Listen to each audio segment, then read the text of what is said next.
परिसरातल्या नागरिकांचा प्रामुख्याने विचार केला। मध्यंतरीच्या 4 वर्षामध्ये प्रशासन असताना या परिसरामध्ये काम करताना प्रशासनाच्या माध्यमातून हे सगळेच लोक आमच्या सुरेश काटे असेल, गणेशराव असतील, मळेकर, आमच्या जितू असेल, आबा असेल किंवा आमच्या पलीकडले सगळे कार्यकर्ते असतील, या सगळ्यांनी अत्यंत प्रामाणिकपणे महानगरपालिकेच्या सुविधा आपल्यापर्यंत पोहोचवायचं काम केलं। जास्त वेळ काय बोलणार नाही, पण कमीत कमी एवढी तरी आठवण आपल्याला या निमित्तानं करावीशी वाटते। ती म्हणजे आपल्या सगळ्यांना माहिती आहे की आपला हा जो परिसर आहे तो पूर्ण आजूबाजूचा डावीकडला आहे। हा जो परिसर आहे पूर्ण रेड झोन मध्ये। काही परिसर हा अनधिकृत बांधकाम किंवा बाकीच्या माध्यमातून विकसित झालेला परिसर आहे। काही स्थानिक भूमिपुत्र आमचे, काही या आपल्या महाराष्ट्रातल्या वेगवेगळ्या राज्यातून आलेले इथे लोक आहेत। सगळे लोक या ठिकाणी राहत असताना या लोकांवर एक शास्तीकर नावाचं फार मोठं संकट होतं। आता शास्तीकर किती लोकांना माहिती याचं जरा हातवर करून मला सांगा बरं। शास्तीकर माझ्या माता भगिनींना माहिती का? शास्तीकर माहिती का? हातवर करून सांगा बरं किती लोक, किती महिलांना माहिती आहे की शास्तीकर आपल्या परिवारावर होता? असं किती महिलांना माहिती आहे? शास्तीकर काय हातरी माहिती का? शास्तीकर हा आपल्याकडे जिजियाकर होता। ज्यांनी अनधिकृत बांधकाम केलं त्या लोकांना शास्तीकर हा 2012च्या वेळेस लादला गेला। आता 2012ला मी आमदार नव्हतो, 2012ला आमचे गोपीचंद शेठ आमदार नव्हते, 2012ला आमचे मुख्यमंत्री नव्हते, 2012ला आमचा पालकमंत्री नव्हते, 2012ला ज्या लोकांनी जे लोक सरकारमध्ये होते, जे लोक पालकमंत्री होते, त्या लोकांनी शास्तीकर या परिसरातल्या सगळ्या लोकांवर लावला। अनधिकृत बांधकाम पाडण्याची जी काही सुरुवात झाली ती 2012ला चालू झाली आणि ती या लोकांच्या सत्ता काळात झाली।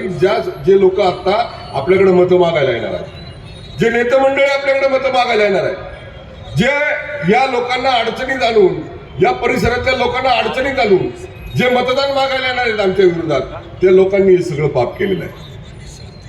आपल्या सगळ्यांना या निमित्ताने सांगू इच्छितो, रेड झोन हा जो मुद्दा आहे, हा रेड झोन हा मुद्दा येतो भारत सरकारच्या संरक्षण विभागाकडे। भारत सरकारच्या संरक्षण विभागाकडे रेड झोन हा मुद्दा येतो। मग रेड झोन सोडवण्याचा पूर्ण अधिकार हा केंद्रातल्या संरक्षण विभागाला आहे। आता या पुणे जिल्ह्यातलं त्या वेळचं नेतृत्व किंवा त्यावेळचं सरकार 2014 पर्यंत हे भारतीय जनता पार्टीचं नव्हतं। आणि रेड झोन सारखा मुद्दा काय 2014 नंतर आला असं आपल्याला म्हणतात। आपल्या सगळ्यांना माहिती आहे 2000 म्हणजे रेड झोनचा मुद्दा हा मला वाटतं 30, 35, 40 वर्षापासून या भागामध्ये आहे। मग रेड झोनचा मुद्दा सोडवण्यासाठी 40-50 वर्ष ही त्यांच्याकडे असताना सुद्धा रेड झोनचा मुद्दा त्यांनी सोडला नाही। आज आमचे मुख्यमंत्री आदरणीय देवाभाऊ आकुर्डीमध्ये आले असताना त्यांनी तमाम रेड झोन मधल्या नागरिकांना विश्वास दिलाय की तुमच्यावरचं रेड झोन कमी करण्याची जबाबदारी त्यांनी घेतलेली आहे। एक लक्षात घ्या, रेड झोन कमी होणं म्हणजे आपलं घर हक्काचं तयार होणं, जागा आपल्या हक्काची तयार होणं, आपल्याला मूलभूत सुविधा मिळणं। शास्तीकर त्यांनी माफ केला, रेड झोनच्या संदर्भातील प्रखर भूमिका त्या ठिकाणी मांडली। या ठिकाणी राहत असलेला प्रत्येक समाज घटक त्याला महाराष्ट्र सरकारकडनं कशा सुविधा मिळतील याच्या संदर्भातली भूमिका त्या ठिकाणी मांडली। जेव्हा लाडकी बहीण योजना ही सुरू झाली, या लाडक्या बहीण योजनेच्या माध्यमातून ज्यावेळेस आम्ही पिंपरी चिंचवड शहरामध्ये विशेषतः भोसरी मतदारसंघामध्ये या संदर्भातल्या लाडक्या बहिणींपर्यंत ही योजना पोहोचवली, त्यावेळेस या आपल्या भोसरी मतदारसंघामध्ये साधारण 90,000च्या जवळपास 90,000च्या जवळपास लाडक्या बहिणींना योजनाचा लाभ मिळतोय, हे मला या ठिकाणी प्रामुख्याने सांगावं लागेल. म्हणजे प्रत्येक लाडकी बहीण या परिसरातील 90,000 महिला या महिन्याला लाडक्या बहीण योजनेचा लाभ घेतात. आता जाता जाता मुख्यमंत्री साहेबांनी आम्हाला सांगितलं, आता याच लाडक्या बहिणी आपल्याला लखपती बहिणी दिदी करायच्या, याच लाडक्या बहिणी आपल्याला लखपती दिदी करायच्या, आणि त्याच्याकरता आता तुम्ही सगळ्यांनी काम चालू करा, अशा संदर्भातले आम्हाला सूचना देऊन गेले. मित्रांनो, तळमळ या गोष्टीची वाटते. प्रामाणिकपणे काम करत असताना कधीही असं कुठलं काम केलं नाही मी किंवा आमच्या या सगळ्या लोकप्रतिनिधींनी ज्याच्यामुळे तुमचं नुकसान होईल, तुम्हाला अडचण निर्माण होईल. म्हणजे मागच्या 30-40 वर्षामध्ये ज्यांनी राजकारण केलं त्यांनी तुम्हाला अडचणीत पण टाकलं, आणि त्या अडचणीचं बाहेर काढण्यासाठी कायम त्या अडचणीचं राजकारण करून आपल्या समोर निवडणुकीच्या निमित्तानं मतं मागितली. आम्ही अशी लोक आहोत.